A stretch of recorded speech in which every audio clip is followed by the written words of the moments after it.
Welcome to another powerful conversation in the Hidden to Heard series, where we honour the untold and beautifully real stories of women that lead from the heart.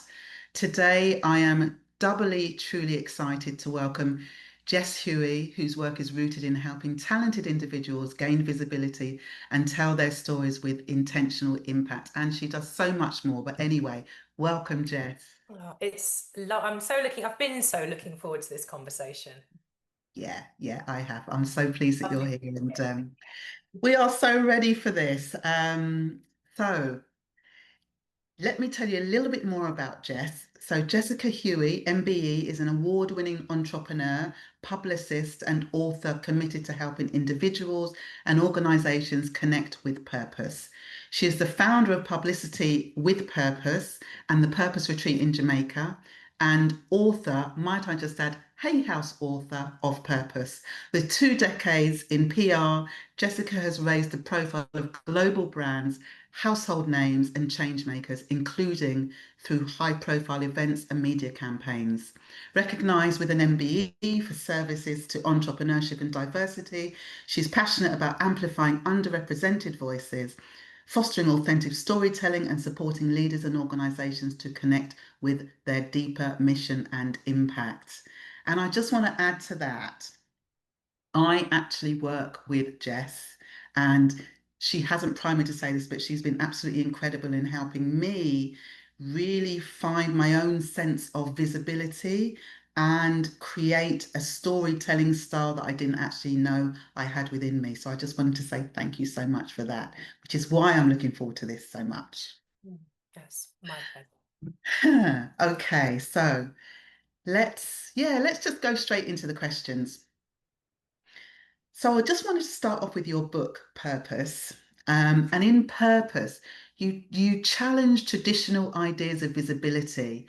So first off, what inspired you to write the book? And like, how did you see, I guess, its message? How did you see it was going to help other women step into their truth? Well, I think um, going back a while now, but I think that writing the book was one of the first things that I did off agenda. So it wasn't planned. So there wasn't a strategy for this book. It wasn't something I did because I felt it would help drive a pipeline in my business. It was nothing like Mm, that. So it was very pure. It was without agenda. Um, yeah, and it came to me through me at a time in my life where I guess I was at my most authentic, yeah, because I was sort of stripped back. I was caring for my dad at the end of his life. So I was yeah, in the midst of this grief, which, yeah, it just cuts through all of the brands, and yeah, the business plan, and it came from that place. And I guess it was less about coming up with a new lens mm, which to view visibility, and more that, yeah, I discovered a new lens through which, yes. and then shared that, and have been really deepening that experience of it ever since. Yeah, beautiful. Thank you. And you often speak about courage and moving beyond separation, Jess. Like, and you've touched on this a little bit already. Like, what did that journey look like for you personally? And I guess, what was the turning point that helped you actually step across that threshold? Hmm. I mean, I'm definitely still on the journey. I'm forever Mm, discovering new layers of judgments and, yeah, within my own self that are the source of separation, right? And um, so I'm still on the journey, but I think it's hard to pinpoint an actual moment. yeah, But I think again that the writing of purpose, and not just the writing, but the publication of the book, which first came out, the first edition in 2018, yeah, I'd had this huge network, as a PR person, we often do. Yes. And a you know, a real quite a large community of people that, because I've been doing things in the sort of publicly ever since I was in my 20s with colorblind Yes. cards, and so I knew Yeah. a lot of people. And yet what Purpose did, the book, was create a level of connection in my life that I really hadn't experienced, you know, and I recognized that that was made possible because of um, the authenticity, the realness that Yeah. I had dropped into in sharing this, and this new level of relationship, which was yeah. And so, you know, you experience that and the magic in that, and then you want more. You can't go back. Yes. So Yeah. that was really the start, I would say, that period of my life. You know, grief is often like that, I think, this massive gateway. Yes. Yeah. Yeah. Yeah, absolutely. And I love the way that you said when you have these experiences, it's like once you've had like a almost like a revelation, an opening, you even if you want to go back, it's not possible, right? It's almost like that old layer has left you, and this is the new layer that's kind of come to life. So yeah, I love that you share about that. And one of the things that you speak about, and I hear you speak about this constantly, and I totally align with you, is unconditional love. And so when you speak about unconditional love, like leading on from what you're saying, how do you see it changing the way that we lead and connect and like build communities, like not only for ourselves personally, but also maybe like in business as well? I mean, I think it's a complete paradigm shift. It's a complete night and day. It would be a complete night and day transformation because, you know, and like, I think this idea of unconditional love, like it's an aspiration, but I mean, I'm nowhere near achieving that, but I certainly hold it as my highest aspiration, because I guess it's that unconditionality is sort of anchored in the recognition that we aren't separate and that we're all one. So, you know, if we started from that standpoint, then we'd get that giving, when we give to another, we're also giving to ourselves. And there actually isn't this division that we walk around with, this very individualized notion of ourselves, Yeah. which is problematic, you know, in all the ways that we're all aware of in the world. And um, yeah, I mean, it's a different leadership. It's a leadership which is yeah, as I said, it's anchored in the recognition that it's bigger than the individual self. Yes. It's Yeah. That's the starting point. It's bigger than the individual self and the individual role. And from that point, different choices are made. Yeah. It can't not be. So it's that fundamental foundation of our relationship with ourselves and how we see ourselves and who we believe Hmm. we are. Yeah. We believe we are, which is why it all, you know, it all really starts there. Who are you? You know, and Yeah. that will determine who we then carry ourselves as out there. Yeah, yeah, absolutely. Oh, such a rich answer, and it kind of leads me on to another question. And it's a question that I challenge myself with, in that um, I have an intellectual understanding of who I am, and then there is that energetic, the essence understanding of the energy of who I am. And the challenge that I always face is kind of staying in that energy space rather than staying in the what I would call the smaller who I am and making the decisions from that. Am I making sense when I say that to you? Completely. And and so I go through this kind of roller coaster, and I just want to ask you, like, how do you ground yourself into that, actually, this is bigger than who I think I am space?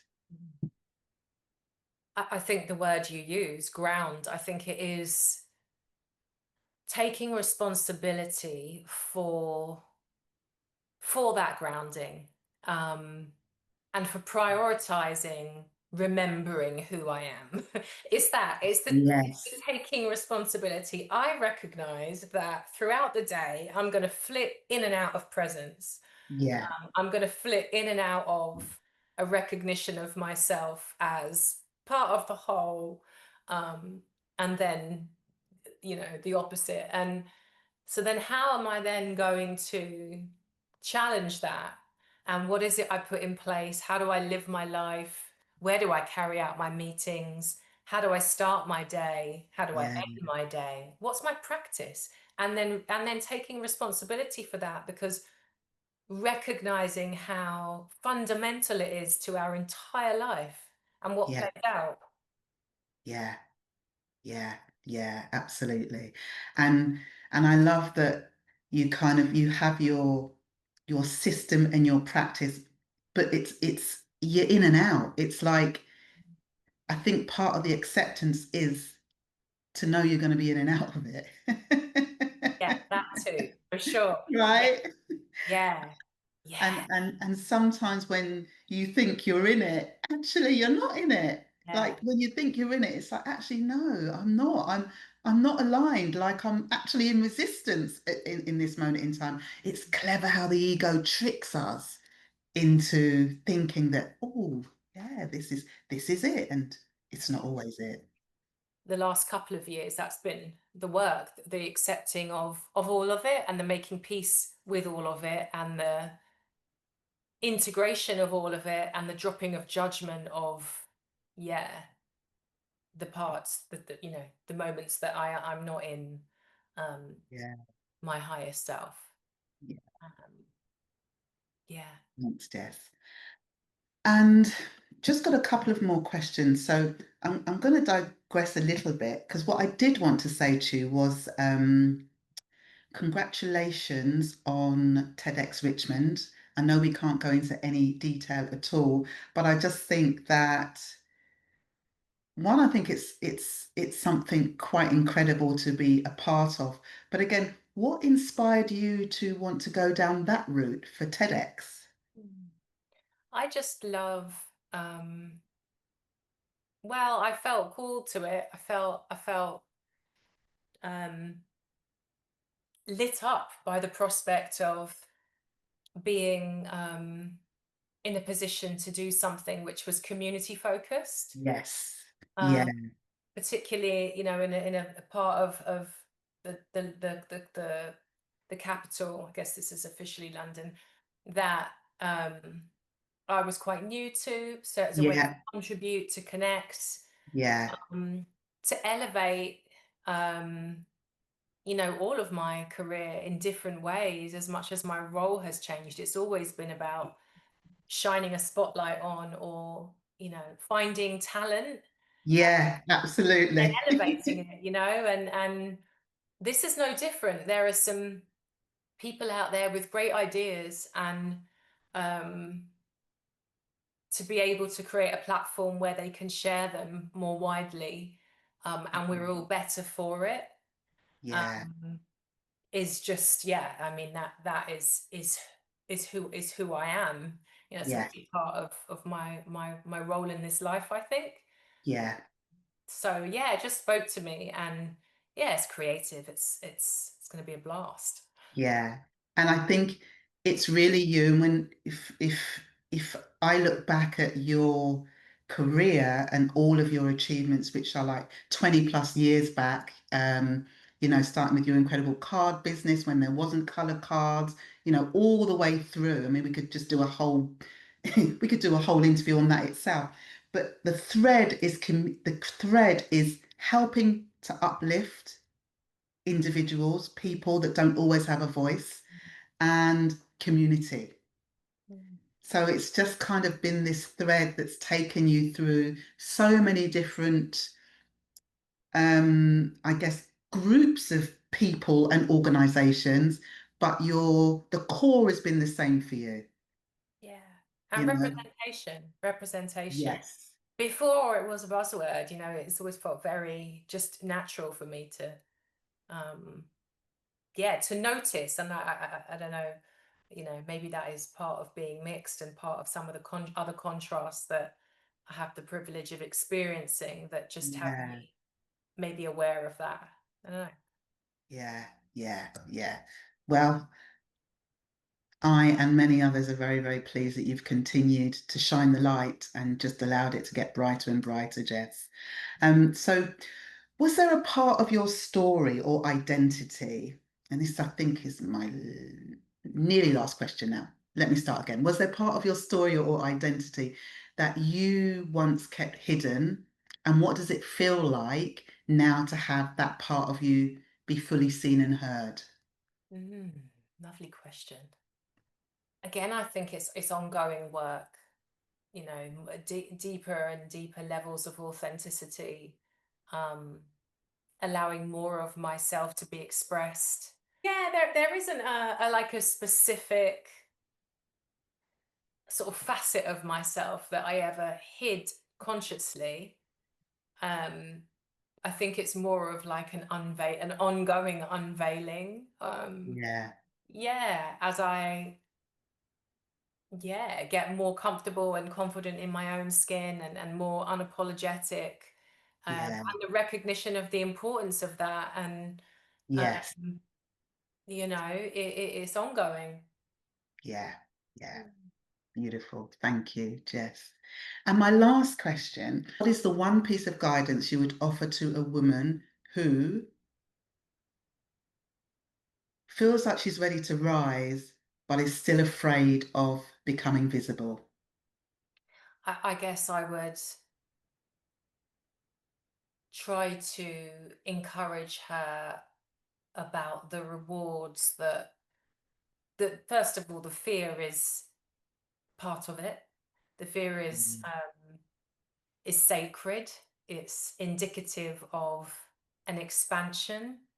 Um, Mm, yeah, it's a sacred fear. It's letting you know that who you have been is ready to be let go of, to yeah. make way of who you are expanding into. It's a growth. It really is an expansion. And um it never goes away. I think it really Mm, never goes away. In the knowing of that, yeah. all that happens is you start to recognize it. Oh, and then you get to direct love toward it, direct Mm, love toward that fear, because it's just the part of us um that needs the love, that is afraid, yeah. and is clinging on. Um, Yeah. so yeah, rather than resisting it, welcoming it, loving it, and then bravely stepping forward with it until it dissipates, until you're back Yeah. there again. Yeah. Yeah. No, I think that is such a deep answer on so many levels because when that word, even the word, when you say fear, there's something that can rise up within you because it's kind of like this imprint that we've had for so many years. But I think, fear and leaning into loving it and accepting it, what wonderful guidance that is for anybody that is kind of going through that. Because a lot of the time we are taught, oh, don't let fear come. It's almost like you've got to get rid of it. You've got to get away from it, but it's always there, right? And so the embracing of it and allowing it to be part of the journey and remembering what that feels like is almost like you're saying, just kind of giving you a protection and a safety net for when it comes round the next, because it's always going to come round again. There's reality in that too, right? It's like, okay, this is going to happen. Yes. This is what it is to be human, and therefore we can respond to that. Yeah. Yeah, yeah, absolutely. Oh, Jess, I could be here for another hour, and I know we do not have another hour, but I want to say thank you for just bringing all of you. Thank you for sharing your truth and really just, with all of the work that you do, just bringing in this aligned practice that you just share in whatever space you find yourself in. So I really appreciate that. And I just want to ask, there are many people that still haven't got your book, but I think would really benefit from it. So, where can they buy a copy of Purpose? Purpose is, what do they say, in all good bookshops. It's pretty Okay, much widely available, yeah. yeah, all right, beautiful. You hear that in all good bookshops. And if people want to connect with you, what's the best platform that they can do that? LinkedIn or Instagram, um, are where I spend some time. Yeah, I know not all the time, sometime. A little time. Yeah. Jessica Huie, it has been an absolute pleasure and an honor to interview you. I love the work you're doing, and I am so pleased that we met and I am in your world. And just thank you so much for all that you do. Ditto, Abby. Thank you.